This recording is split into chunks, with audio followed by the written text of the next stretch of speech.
Hey, it's Mack with PriceActionTradingSystem.com, and it is Monday. It's September 22nd. This will be our chart lesson for today. And it was an interesting day. There were a couple of different ways you could see it, really. And if you saw them both, it really helped. It was a little bit more difficult to find this channel until you had quite a bit of price action, but it wasn't that difficult to see the trading range. And it's really a two-tiered trading range, so you could have played it that way, or you could have played what this is a spike and a channel down. There's a two-tiered channel here, so you could have looked at it like that. Um, but you also, like I said, it was a little bit harder to find this channel.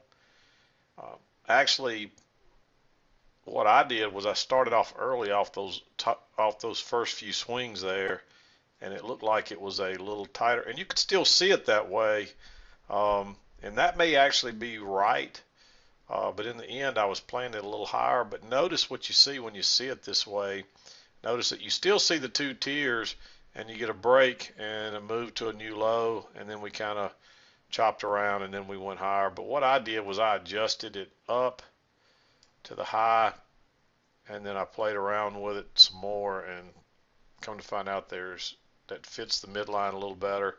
So you really could find it a little earlier. You probably had to adjust it some, uh, but that was how I got it a little bit earlier off those first few swings there, and then drug it down to the low point, and that's exactly where we bounced here. But you didn't really need that, because if you used your measured move down, there's your top part of the range, and there's your bottom part. It's a perfect measured move to the tick down to that low, and that's where we bounced. We ended up breaking a little bit lower and getting an overshoot and then going higher.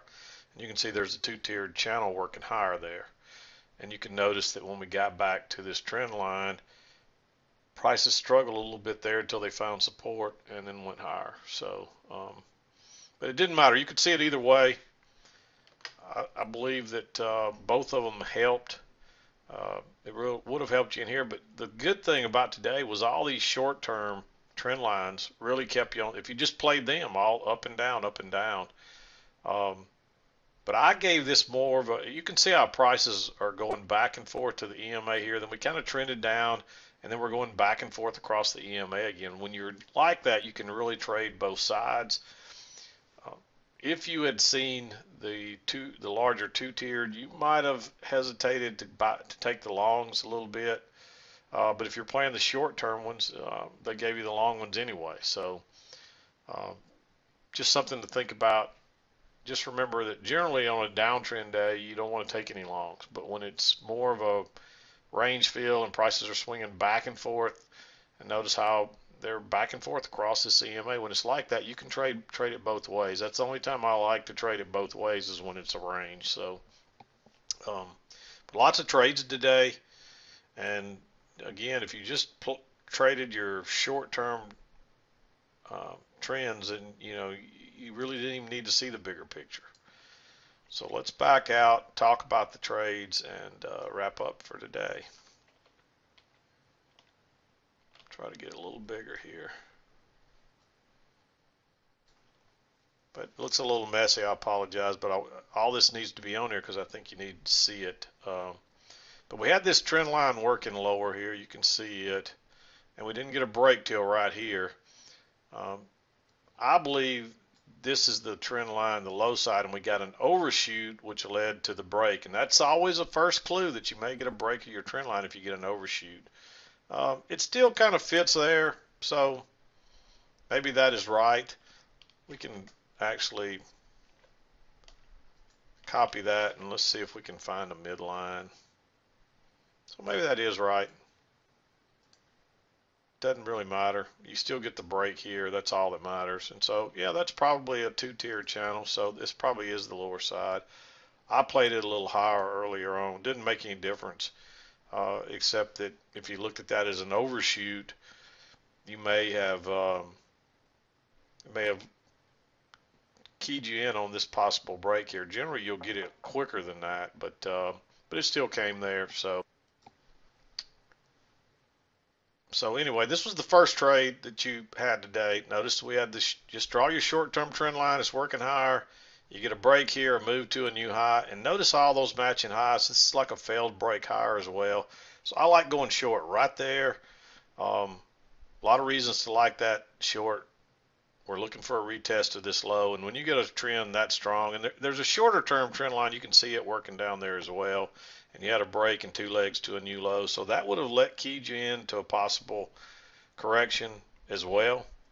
And um, there's a second entry short right in here. Notice this new low, pull back first entry, pull back second entry, but it's not a very good setup, so just wait and be patient, and you're just chugging along here, and you get this is just congestion here, and you get that failed break higher, and there's your little trap to go short, and turns out to be a great trade. And then you get a second entry short right there. It pulls higher, turns down. You're still looking, when you get a trend down that strong, odds are you're going to get a new low, and you're definitely going to test that low, and there's enough room that I like just going ahead and taking that one. And it jumps on down. Then we start heading up here. You can see the trend line working up. You get a close outside, a move to a new high, and it's almost a repeat pattern of that. So you really could have gone short right there. And it did break higher than this green one, so I really should have marked that one. I was just a little hesitant of it because it wasn't a clear, I like to see a big reversal type bar, and that is a big bearish bar, so I really should give that one at least a green. I mean, you can almost make that one red, so I'm going to go ahead and make it green, and just with the fact that it could almost be red. Where is my dark green? There it is. I guess any green would work, but just to keep it, and again, that could almost be red, and because we do get a close outside and a move to it, but it's just so flat across there.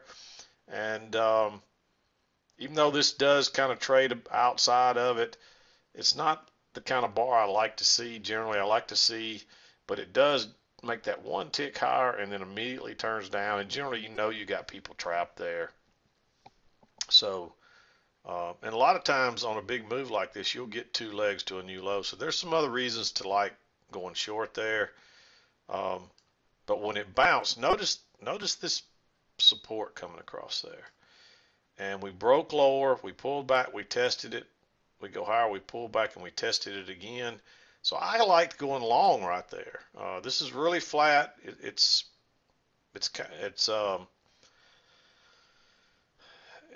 You can see how flat the EMA is getting. You can see this. You had these two tiers right here, and it turns out this is just a midpoint, and that's a little reversal bar. It went lower and turns up, and so I like that one for it to be another failed break out of that little range right there, and the fact that we'd probably come back up and test the highs of this range up here. And so that also set a trend line, so when it came back right here and bounced, then you like it to the long side. But notice what happens. Then you got a little channel working up. You get a break, a new high. I didn't like that signal bar, so I waited on a second entry. And even though that looks like a doji, it closed almost on its low. You can go short right there, and you figure it's coming back maybe down to the range. But if this trend line is right, it may bounce right here. You do get a break here, but I like going long there. It's a second entry. It's a fairly bullish bar. You might have wanted to use a limit order. Let me move this out of your way. This is the signal bar. I'd probably wait on it to break higher and then drop my stop either back here one tick or maybe back even a tick or two. And you could have gotten filled one tick back because it did come back on this bar and then went higher.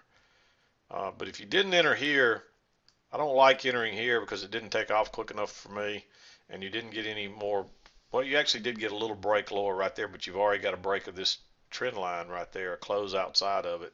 It's real close, but and maybe you didn't get a close, but I looked at it as we got a little bit of a close outside that trend line and then the move to a new high. But notice the break of this bigger trend line and the move to a new high,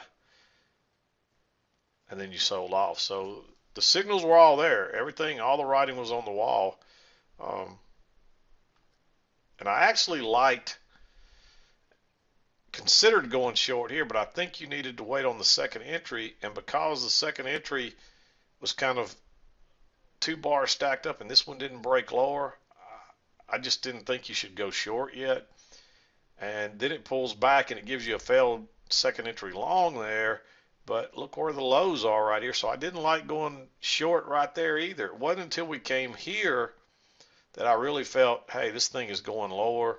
We're probably going to make a new low here, because the way I had this originally drawn, remember, was right here, and that was your break. And so I figured this was headed down to make the new low. And so I liked entering this one. It went higher and then went out the low side of the bar, all in the same one. And you probably didn't get any runners on this one, but it just kept going. And then you finally get a break here, but this is right at that line, and this is like a breakout pullback short. This one's right into that support, so I didn't like it. So you wait on this one to break lower and then turn. And then I like this big bearish bar. What I like doing is waiting on it to break there and maybe dropping the limit order back right there, right at that bottom, or maybe even a tick back. If you were too conservative, you would have missed this one. But now you're looking for it to make a new low, lower than that. Maybe go all the way down to this line here, and also to here, because this was the measured move off of the range. And so you didn't have to see these two bigger, this two-tiered channel working lower.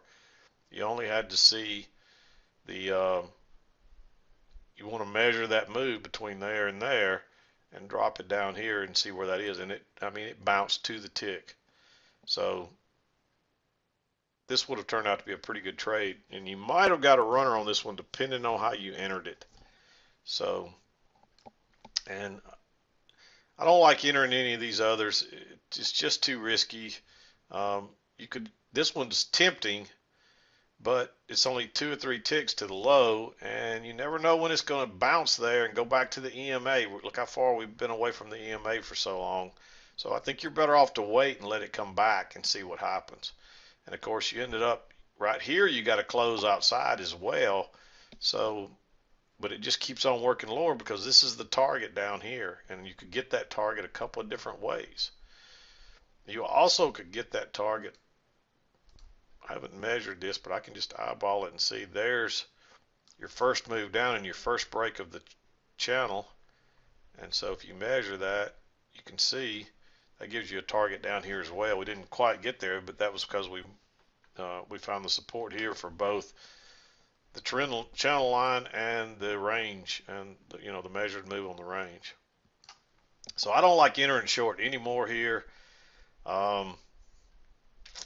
It's tempting, but I think you're better off, if you didn't enter back up here, I think you're better off waiting.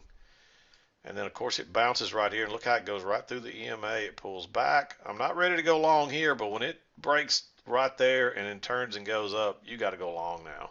And what I would do is wait on that to break higher and use a limit order there. And you could have gotten filled instantly on this same bar, maybe a tick or so back, but look how it came back here. You could have gotten filled all the way back down to here, and then it ran up and filled you again. But now you get a close outside here, so I'm not too crazy about entering right here. There is a hidden second entry long right here, and it would have worked, and so I probably should mark it green.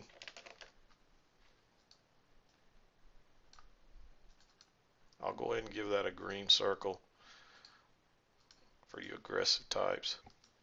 But I'll be honest, after you get the close outside right here with that high right there, there's enough room to get out.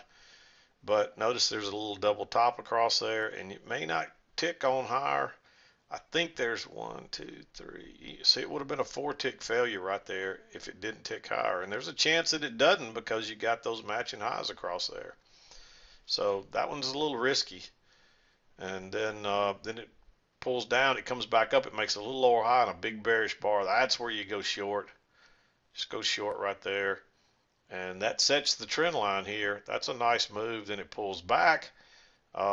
This kind of confirms the trend line. You do get a little close outside of it here, but look how bearish that bar is. Just go short right below that.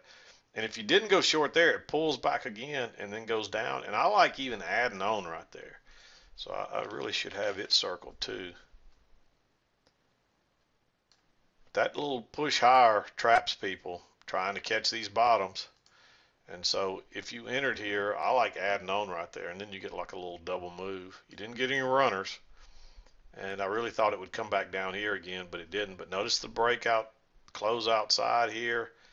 Definitely there. Move to a new low. These short-term trend lines were working great today. And then this one's moving up. The break came a lot sooner than I thought it would, but then it moves to, oops, didn't mean to do that. Moves to a new high, and then it sells off again. So it's tempting to go long here, but again, this has gotten really flat across here. And this is kind of in the middle. You're not really at the lows down here. I guess most of the lows are right across there, but the highs are right here. Most of the highs are right across here. So I wasn't crazy about entering there. It turned out to be a nice trade, but just wait.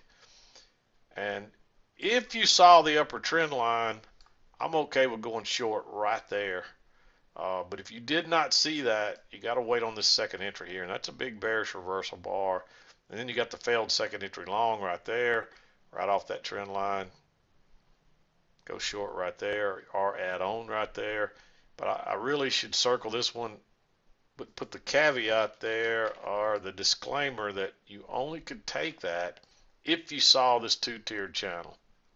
If not, you could have looked at that as a failed break higher, I guess, but if you didn't see that two-tiered channel, I think you should skip that one. So just remember that. And then you had these two nice trades. And then notice what happened. We did break lower here. It turns out to be a failed break lower. You really might have considered going long right here, but look what would have happened if you take that long and then it breaks higher and it turns and goes down, but then it fights its way all the way back up. So you probably would have gotten stopped out right there, but I don't think you want to take that long yet. I think you want to wait and get some support back on this upper side, and that doesn't really happen until down here. So I actually liked going short. I was ready to go long here, but notice it never breaks higher and it turns back down, and that's a huge bearish bar. I would wait. When it broke lower below this bar, I would have dropped a limit order somewhere back up here because it's just too big of a bar. And it did come back, and I think you could have gotten filled back up in here. But if you couldn't do that, you got to skip this one. Turns out to be a good move. Notice the break and the new low. And here's the overshoot that would have kind of hinted around. And there's really, you almost could call this a break, but it may not be a break. It's so close right there, depending on how that trend line, if you drew it. So this one was questionable. But there's no doubt we get a close outside here. But notice that we had the overshoot, so that clues you in. But notice we don't have a new low in yet, and then it comes down and makes a new low. I'm not ready to get long. It's tempting here, but that's just that's a bear. I mean, that looks like kind of a neutral bar, but it closed way down here. It's more bearish than it is neutral, so you can't go long above it. But then look what happens. You get a second entry long here, and you test that one more time and go higher. So I like going long above that one. I really thought it would take on off. It was a fairly easy scalp, and then it comes back down, and we hit these lows again. I didn't like going long on this one. It's too big a bar. You could treat this like a failed second entry short. It's not, technically it's not, but it's such a big bar that the only way you can enter is wait on the break higher and then maybe drop a limit order in here, and it did come back. So, but that's the only way I'd want to enter that. I wouldn't enter that with a stop, or I'm not going to circle that one. I won't even circle that one green. You're better off to wait on this one and let it come back. And so just consider this your entry. When it broke higher here, I'm okay with going long right there too. Even that's not a perfect signal bar, but it closes in it within a couple of ticks of its high, and it's got more ticks on the low side. So it does have a slightly bullish slant, and it's a higher low compared to all these other lows across here. And you did have this little push lower. So that's going to trap some shorts down there. People think that, that you want to get short down here. And then it pulls back. This is one leg right here coming to here, and then there's a little two-legged correction, then another leg. I didn't like going long above this bar, but it never really broke above it anyway.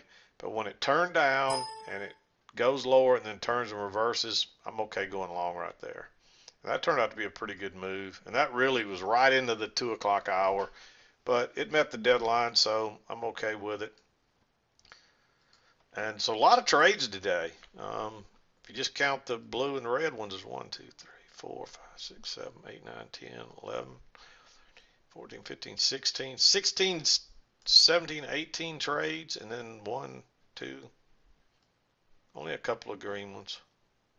So pretty good trading day. You only need to get 2 or 3 of those every day to make some pretty good money. So wait on the best ones.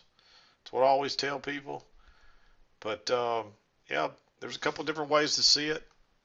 Hopefully you saw the 2-tiered channel as the day progressed. Definitely, hopefully you saw the 2-tiered range here. And you only needed, and you really, if you just saw the shorter term ones, it was all you needed today. You didn't need to see anything more than that, really, and you would have come out just as well. So it was a good trading day. I hope you had a good trading day. Hopefully you didn't get, I know sometimes people really struggle on these trading range kind of days, and they get whipsawed. But if you learn to draw these shorter term trend lines, it will really help keep you on the right side. I can't stress that enough. And most people, a lot of people, especially new people, can't draw them. They can't figure out how to draw them. But it's just a skill. It takes practice and it takes experience, and you just got to do it every day. I can almost glance at the chart and see them. And there's even more on there that I don't have drawn. There's some shorter term ones than that. Here's one right here working up through there, and you get the break and the new high, and then it sells off, and you get the break, and it doesn't make a new low because of the trend line there though. So there's other ones in there. There's one working up right through there, and look what happens. You get the close, new high, and then it turns down. And so they're all in there, and so draw them. And price action works at every level.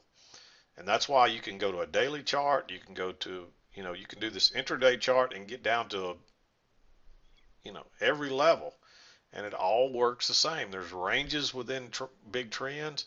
There's trends within ranges, depending on how big the range is. And so the biggest key is just make sure there's enough room to scalp out before you enter. That's the key.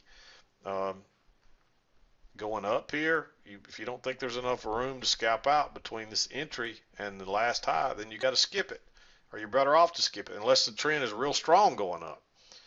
And then you may, then you can be a little bit more lax with that rule. So you got to take the whole thing in context. And lately I've gotten a lot of questions about failed second entries. Just because there's a second entry, people think that they see these, they study and they figure out, hey, this second entry thing, it works a lot. And they get too eager and they take every second entry that comes along. And just because there's a second entry doesn't mean you take it. You've got to understand the context. You need a good signal bar. You need the setup to look a certain way. And so don't just take them blindly. Just because there's a second entry does not mean you want to take it. So I felt like that was worth saying because I just get so many questions lately about why did this second entry fail, and you look and it's just not a good setup, period. There's nothing really there, but if you're just looking for second entries, you may see a second entry. So understand that. But anyway, I'm going to wrap it up for today. We'll be back again to do it tomorrow. This is Mack with PriceActionTradingSystem.com, and we'll see you next time.